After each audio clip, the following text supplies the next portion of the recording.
Welcome to Critical Thinker Off Grid. I'm David, and our project today is building a masonry mass heat storage unit. Because when we're dealing with these kinds of temperatures, and we know that over 80% of our heat goes right out our chimney with the smoke, we have to do something to maximize the use of our wood-burning stove, or else we won't get any sleep and we'll burn through all of our wood really fast. So we're going to borrow from the principles of a masonry stove, and we're going to apply those to our wood-burning stove. Here's a drawing of how we divert the heat and the smoke and send it via pipe through a clay stone brick structure. Except it'll be closed in and can radiate the heat back out into the camper for hours. We're hoping to take our 2-hour heat burn from this stove and turn it into a 6-hour heat source. But we only have about 4 hours to accomplish this before the cold creeps in from the outside and we end up freezing on the inside. So stay tuned and stay for the full video, because here we go.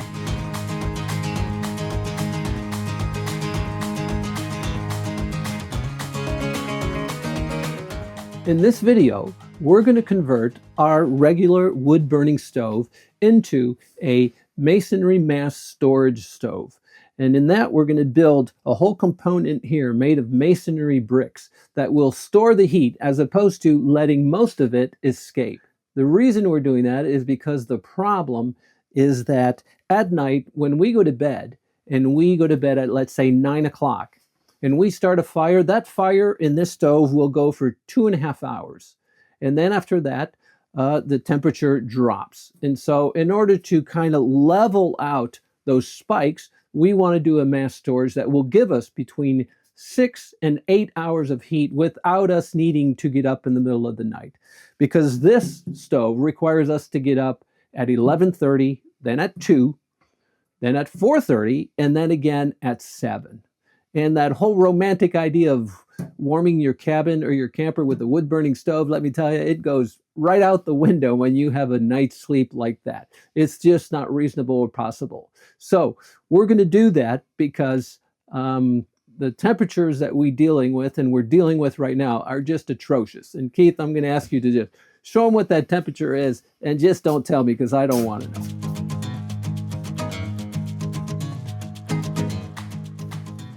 I've always wanted to do a video where I don't talk and you get to just watch. And so that's what we're going to do here on the build. And I'll come back at the end of the video and have a conversation about what we did. But before we engage in that, I just want to ask you to subscribe to the channel, give us a thumbs up if you like the video, and as well as leave a comment. If you have any thoughts about what we did and what we could do better, or any questions about why we did it that way, we'd be glad to engage in a conversation with any of you out there. So one of the good moves that we made in this build, and I'll make this my last comment, is that we moved all of our masonry products inside the camper. Because imagine if we would have had these bricks outside and we would have brought them inside in order to build this, we would have started really with a freezer. Here we go. I'm going to stop talking and you can start watching.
Alrighty, so there you have it. Here it is. What do you think? Oh, what do you mean? I forgot mortar? Oh my gosh, I forgot mortar. Can't believe it. No, I didn't forget mortar, but I understand your point. And two reasons why we didn't put mortar in this. One is proof of concept. We wanted to make sure that this was going to work and it was going to work well enough for us to consider making it permanent, because once you put mortar in there, you're pretty permanent. And the second reason we didn't put mortar in it is because the camper is not in its permanent place yet. And so if we have to travel and go to an off-grid location with a fully mortared masonry system like this, we were just worried that it would just break along the way and we would kind of defeat the purpose of what we were trying to accomplish. So we didn't use mortar. We just wanted to make sure that this system would work. And I can tell you, it's been a couple days since we've installed this, and it is absolutely fantastic. I just can't believe it. I mean, this thing is radiating to the point where I can touch the top, but it gets hot, but I can barely touch the bottom. It is so hot. And these bricks, these are just untouchable. Now, when we built the system, there are two types of bricks that we use. These are called fire bricks. I don't know what they're made of, but these are half the size of those, and they cost twice as much. But they radiate heat for hours after the fire is gone. They just keep radiating and radiating. And then you have these, and these are called clay bricks.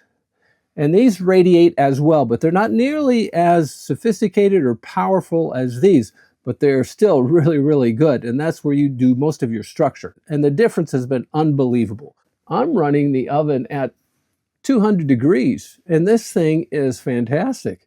I mean, we're not competing with anything. The floor is still cold because it's exposed, but in terms of competing from the walls, not really. This thing just radiates heat. It's really fantastic. Couldn't be happier with it. We did have a flaw in our design and in our installation. Look at the two colors of these pipes. You'll see that we have black pipe and we have a galvanized steel pipe. What we didn't know and what we were told is that the chimney needed to be chimney quality pipe. But for this, we could use a regular galvanized steel, and so we did. But what we learned is that as long as we keep the temperature of the fireplace under 400 degrees, we have no issues. But once, over the last couple of days, we ran the temperature of the fire up to 600 degrees. And what you see is right here on this particular pipe is a burn. And that means that this metal was disintegrating under that much intense heat because it's not designed to survive that kind of heat. And so the flaw is that if we ever have a fire that goes 600 degrees or higher, we could actually burn the place down. And that concerns us. Now you see that the pipe above it doesn't have the same issue because it's literally, what, 6-inch difference? But that makes the difference. And the difference between burning it down and not burning it down, what do you think? Well, no matter the price difference, we're going to swap it out. Why don't you watch and we'll do the reinstall.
Well, there you have it, our second attempt at building a masonry heat storage unit.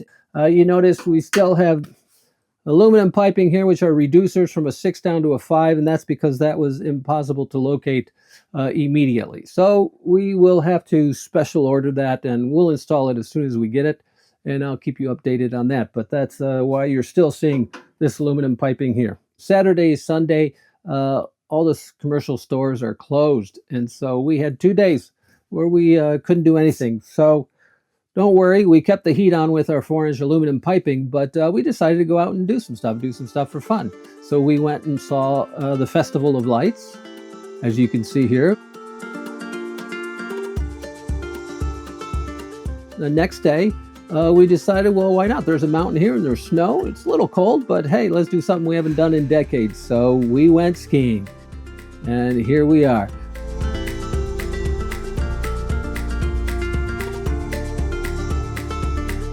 We're not highly proficient anymore. We used to be, but we're just playing it safe. But we had a great time.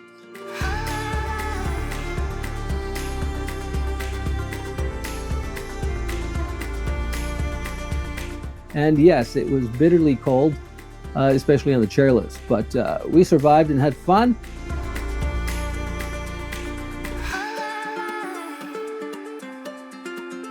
Now, we did take the opportunity, because we were rebuilding it, to improve even on our original design. So what we had noticed is that the wall right here, because this is working so well, it got a little too hot for our comfort. So in this new wall, we actually moved it away. There's a 2-inch gap on the back of this wall, which makes the wall a touch less steady, but certainly safer when it comes to the heat.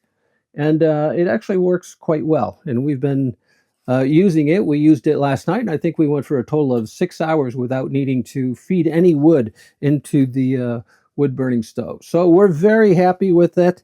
It's turned out to be working really well.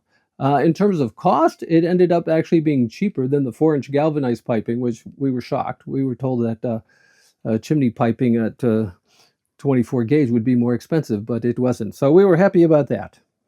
One of the things that we added to this design that we quasi had in the last one was this fire shield back here. And this is special material that we have it spaced in between. So the heat hits it, it dissipates the heat, and then it's spaced out from the wall. Because again, we had an issue with this wall just getting a little too hot. And we thought that was a good idea when we started, but found out it wasn't such a good idea once we were going. It was just a little too hot for our comfort. So that redesign helped us as well.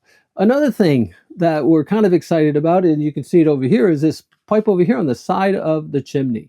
And what we're doing with that is that we are using the same principle that this masonry mass heater does. And just from a standpoint of operation, what you do when you start a fire is that you open both flues so that the air or the smoke and the heat goes straight up. So it's going up just like a normal chimney. And then once your temperature gauge reaches about 100 or 200 degrees, then you shut off this one, which makes it redirect all of the heat and the smoke down through here. But because this is hot and the air is rising, it sucks the smoke and the air out of the whole piping that we built here. And so you have this deferred piping system that keeps sucking up the smoke, and it creates a flow. So what you achieve by doing that is that it develops a cycle where it's just sucking and it's just flowing. And once it starts, it just keeps going, and it's quite efficient. Now, one of the things that we learned as well with our chimney piping is that we don't need to seal it or tape it like you saw us do with the others. Because this is a non-pressurized system, what happens is that the smoke goes in the path of least resistance, which basically means that it's just going to go wherever it can. And with the rising heat in the channel, it just goes straight out the chimney. It doesn't try to find another path. It's not like water trying to leak out of something. It just goes where it can the easiest way possible. And so it works rather efficiently. And so based on that same principle, which is physics, is just heat rising, we put this pipe alongside our chimney. And the idea behind that, and again, it's a prototype and we're just concept testing it, is to just have it heat up the pipe. And what it'll do is it'll suck the cold air from the floor and then just blow it out the top, because that way we believe that we can solve the problem of the floor being as cold as it is. So this way we think that if we're sucking the cold and we're heating it and blowing it in the tub, we'll create some kind of a cycle where that will be significantly accelerated. There you have it, ladies and gentlemen, our masonry heat storage unit installed with a wood burning stove. 2 flues, temperature up to 500-600 if we want to. It's safe, it heats well. We can go 6 hours without stoking it again. We're happy with it.